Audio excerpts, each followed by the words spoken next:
What's going on, guys? Happy Sunday. We are bringing you guys your week 3 preview for this upcoming week in fantasy hockey. We're starting to see things kind of develop in terms of like personnel, where they're ending up in lineups as we get deeper and deeper into the season. But going into week 3, we are back to the regular scheduled program in which the NHL operates in terms of off nights and busy nights. So be sure to stay tuned for this video. I'm going to go over every single best streaming option for you guys coming into week number 3 so that you guys can win your fantasy hockey matchups.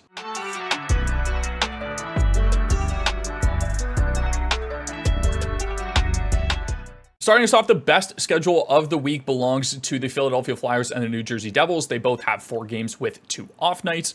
And then there are 3 teams with 4 games, 1 off night, which are the Lightning, the Leafs, and the Wings. And then there's a couple teams, the Oilers and the Sens, that have 3 games only, but 2 of which are on off nights. And for the max games for the week, if you are able to make an ad by Monday, do so and pick up somebody from the Lightning or the Leafs if they're available. If not, you can grab somebody on the Caps or the Flyers, in which case they play a back-to-back on the Tuesday and the Wednesday, in which case then you would drop whichever player you decided to add it early on and then pick somebody up from the Devils or the Wings. The Devils and the Wings play 3 games in the latter half of the week, so that would give you a total of 5 games for the maximum amount in which you can stream for this upcoming week. The worst schedule of the week is pretty barren. You've got 3 teams that only play 2 games and they're both on busy nights.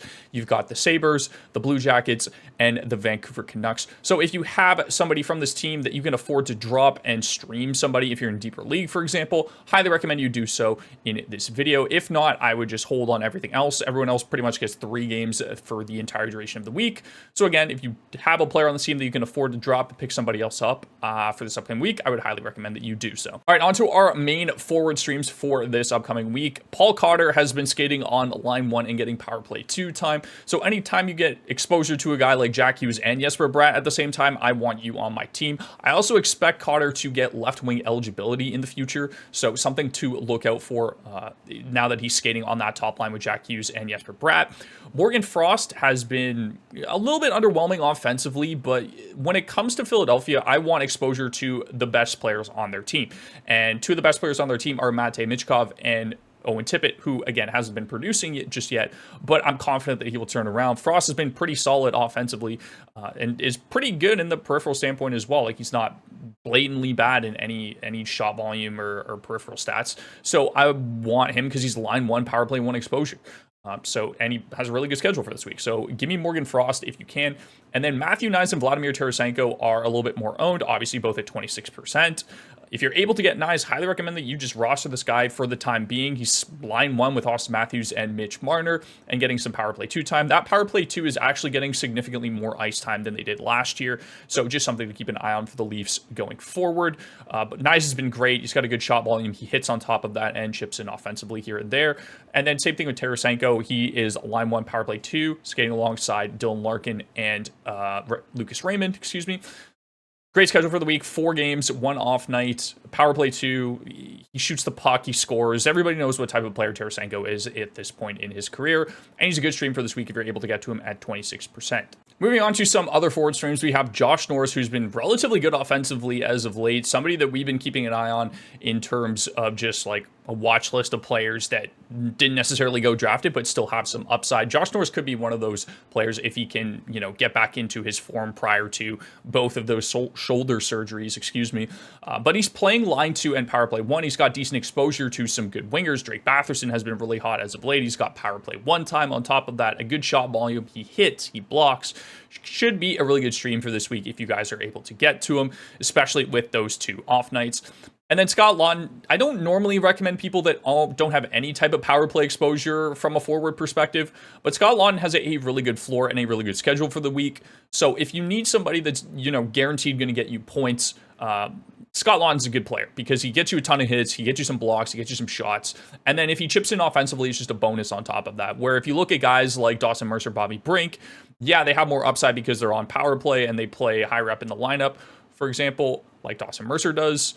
But again, a lot of their value comes from them scoring and producing throughout the week, where Scott Laughton will be a really good floor player for you to have. So that's the yin and yang of how you want to go about streaming players.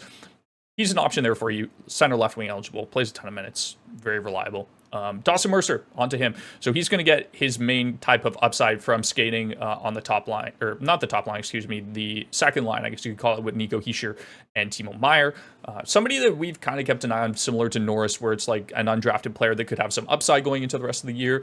He's got a good schedule for this week, 2 off nights, 4 games, center right wing eligible, should be pretty good. He shoots.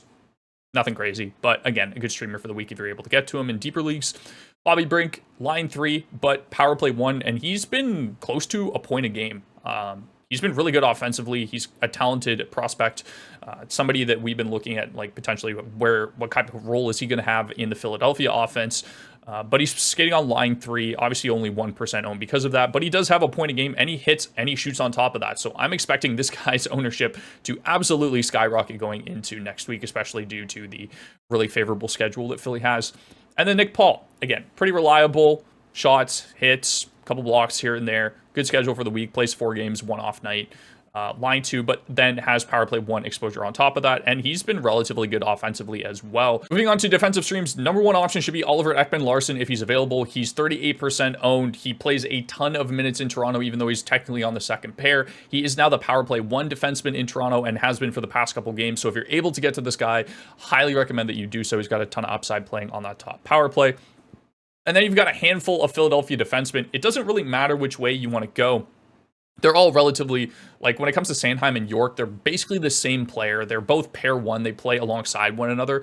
They have, Sanheim's shot volume is basically double what York's is. So given the choice out of the 2, I'm definitely going Sanheim because of the increased shot volume. But Sanheim also hasn't had a single point yet in so far this season. But York has 2 goals. So again, it depends on where you want to go. They're relatively the same people. Like if Sanheim is taken, you just go to Cam York. Brendan Dillon, again, 19% owned, really great in terms of hits and blocks. So any type of peripherals bangers league stream, 19% owned, again, should have a really high floor going into this week due to the schedule. And so if you're able to get him at 19% owned, I recommend that you do so if you, again, want just like a floor guy or somebody, if you're in a categories league, that's going to get you a ton of hits and blocks if he's available to you. And then Jamie Drysdale, our third Philadelphia Flyer defenseman. There weren't really a ton of great D options because of the teams that had good schedules for this week were high-end teams like the Devils, for example, the Leafs, the Lightning, the Wings, even. Like you could, I'm still not recommending Eric Gustafsson, even though sometimes he's power play 1 because he's been a healthy scratch in 2 of the last 3 or 4 games. So I don't want to recommend you streaming a guy that could be a healthy scratch throughout the week. But Jamie Drysdale's the power play 1 defenseman in Philadelphia. He hasn't really shown too much in terms of production, but that doesn't necessarily mean that you should stop going to him because he does have upside on that power play 1. His peripherals are kind of meh on top of that, but again, 7% own explains the fact that like he should be available in deeper leagues. He's got some upside to him still, so I recommend that you grab him if you want a power play 1 defenseman and you can't get to a guy like Oliver Ekman-Larsson for this upcoming week 3. And then finally, guys, some good goalie streams on the week. We've got Ilya Samsonov versus the San Jose Sharks on a back-to-back. If he's not available, Charlie Lindgren is probably your second best option versus Philly on October 23rd. If not, Jake Allen is another good option against the Islanders on October 25th. Both of those are off nights. Dennis Hilgeby, I don't know if he's actually going to play on the 22nd. I know Wall is skating, but I don't think he's going to be playing on the back-to-back in Columbus. I think they're going to bring Hildeby. I think they're going to, wait till middle of the week when Wall has some more, he might even get sent down for like an AHL stint for conditioning purposes. But just keep an eye on that. I think Hildeby is good at 4%. And then Scott Wedgwood, again, the Preds haven't won. The Preds haven't won a game yet, but I'm expecting them to change this week as they play San Jose and Columbus, which is why I recommend grabbing Scott Wedgwood for the 26th. There is a slight circumstance that the Preds just go to Saros in back-to-back games. They've done it before in the past, and especially with the 0-5 start, they could be in a little bit of a panic mode to where, they feel like obligated to potentially win a couple extra games, and they might go to Saros twice on a back-to-back because they've done it before in the past. But again, really rare circumstance. I think I'm less worried about Scott Wedgwood. But again, just something to keep an eye on with Hildeby and Wedgwood. But some really good stream options for goalies this week. That'll do it for the video, guys. Thank you so much for watching. Just want to give a quick shout out to all of you watching this video right now and everybody who subscribed to the channel. We just hit over 10K. That is a crazy number. I'm so thankful that we've been able to build this community over the last couple of years. And if you're a part of that, thank you so much for being a part of that. If you guys aren't, please join our Discord. We have a ton of people active in Discord talking about fantasy hockey constantly with questions, ad streams, drops, trades, everything that you want to know about fantasy hockey. It's active in our Discord. So be sure to check that out. The link will be in the description down below. But that's going to do it for me in this video. Good luck in your matchups in week 3.